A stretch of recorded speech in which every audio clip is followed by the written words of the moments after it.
folks, the results are in from our officiating survey that we did with Officially Human of football officials all across Canada. Let's dive into it. The full list of our results are up on our website, so go check them out. But if you just kind of want some surface level facts and some data and some steps we can take to improve the officiating landscape, well, that's what this video is for. Let's go. Now, this survey was mostly filled out by middle-aged male officials. 88% of participants who filled out the survey officiate tackle football, with the average age being 49 and reffing for 17 years at around 35 games per year. So that's the average across Canada. Looking at the recruitment side to start, we asked our officials, how did you start officiating? And as you can see from the chart, two answers dominated the discussion. Another official had asked them, or they sought out the profession themselves. So what does this mean from an administrative point of view? Well, number one is that your officials might be your best recruitment tool. Have them ask their, friends, families who might be good officials to put on the stripes and try it out. And number two is you have to make it as easy as possible for people to sign up and want to be a ref. There should be no confusion around how do I do it. It's just got to be easy as possible. We then asked our current officials why they officiate, and here are the top 4 answers. Number one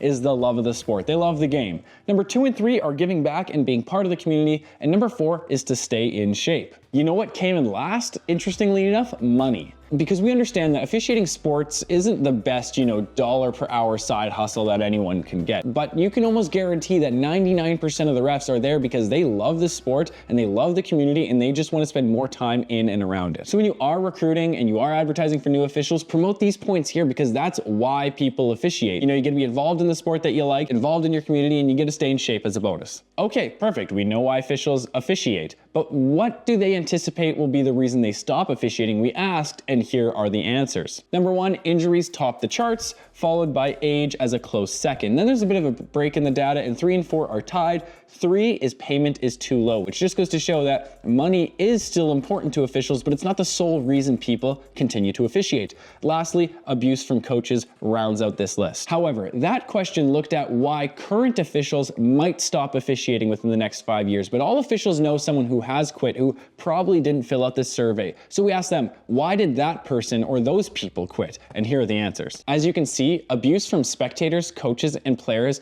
make up 3 of the top 4 reasons why people quit, with feeling undervalued by institutions rounding out that top 4. Okay, so let's put our association hats on. We understand how people got recruited, why people stay, why people might leave, and why people do leave. Okay, so I'm gonna ask some questions here that hopefully you and your association can answer, or if not, spark some conversations to make some changes so we can keep more officials year over year. Number 1, how is your association dealing with the abuse from all these stakeholders? Or are there resources that you can use to motivate your officials where abuse is maybe less likely to affect them? Number 2 is age and injury. What are we doing, or how can we help our officials with staying nimble and staying on the field? Maybe it's mandatory stretches that the officials should be doing prior to game day, just like the players do. Number 3 is about money. Are we paying our officials appropriately for the levels of games they're working, but also the years of experience that they bring to the table? And lastly, what are you doing for your officials to make them feel valued, right? We saw that in that top 4. Are you doing, awards nights at the end of the year, but it's not just focused on the veterans. How can we make officials from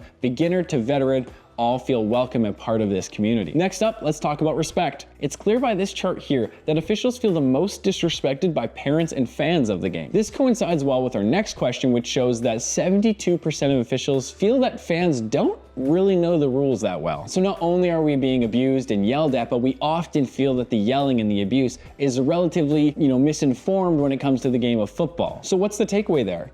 Well, what can we do to improve the knowledge base of our fans and our parents? 63% of officials feel that if parents and fans were more knowledgeable, that the abuse we would receive would be a lot lower. Maybe we can run a parents' night to go over some of the basics of the rules, or maybe we post the most commonly misinterpreted rules on our league and our association's social media platforms. Next up, let's talk about money. The question is, are officials fairly compensated? And for this survey, you could not get much closer of an answer between agree and disagree. I was a little surprised by this one personally, but in general, Canada does a 50-50 job of paying its refs fairly. Last up, let's talk about training really quickly here. It's probably no one's surprise that officials prefer in-person clinics over everything else. The next highest result was a mix between maybe doing an e-learning, a Zoom session, and an in-person clinic. So if you have the ability to, run an in-person clinic and not just something digital and call it a day. And there you have it, folks. Again, go take a look at the results for yourself and see maybe some things that I missed, or make some inferences based on the data that you think. Let me know, because I'm interested to hear what you think and what the data says to you. Peace.